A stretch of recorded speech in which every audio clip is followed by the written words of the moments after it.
ఉద్యోగాల విషయంలో యువతను రేవంత్ సర్కార్ మోసం చేస్తోందని తెలంగాణ బీజేపీ చీఫ్ రామచంద్రరావు మండిపడ్డారు. ఇన్ని ఉద్యోగాలు ఇచ్చాం, అన్ని ఉద్యోగాలు ఇచ్చామని ప్రభుత్వం చెప్తోంది. కానీ పబ్లిక్ సర్వీస్ కమిషన్ ద్వారా ఇప్పటి వరకు భర్తీ చేసిన ఉద్యోగాలు ఎన్ని అని ప్రశ్నించారు రామచంద్రరావు.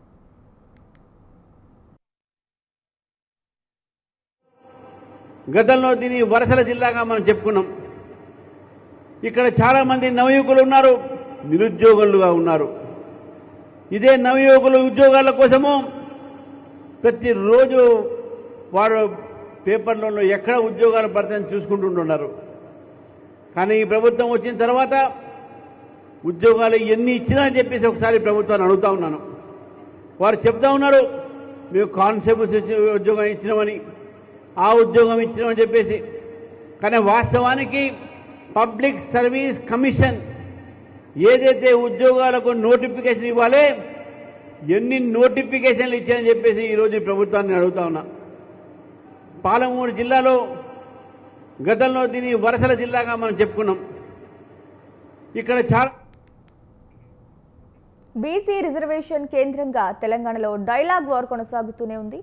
ఓట్ల కోసమే కాంగ్రెస్ బీసీలను వాడుకుంటోందని మండిపడ్డారు బీజేపీ ఎంపీ డీకే అరుణ. 42% రిజర్వేషన్ విషయంలో కాంగ్రెస్ బీసీలను ఏ విధంగా మోసం చేస్తుందో ప్రజలు కూడా గమనిస్తున్నారని చెప్పారు. ఆమె మాట నిలబెట్టుకున్నటువంటి పార్టీ భారతీయ జనతా పార్టీ. ఇచ్చిన మాటలను ప్రజలకు అబద్ధాల మాటలు చెప్పి అధికారంలోకి వచ్చినటువంటి పార్టీ ఇలా కాంగ్రెస్ పార్టీ. ఇచ్చిన హామీలు ఏమైనా నెరవేర్చిందా? అధికారంలోకి రాకముందు 42% బీసీలకు రిజర్వేషన్ అందిస్తామని అధికారంలోకి వచ్చినటువంటి మాట వాస్తవమా కాదా?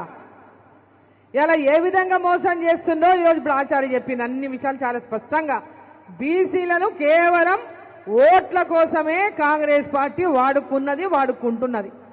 ఇచ్చిన మాట నిలబెట్టుకున్నటువంటి పార్టీ భారతీయ జనతా పార్టీ.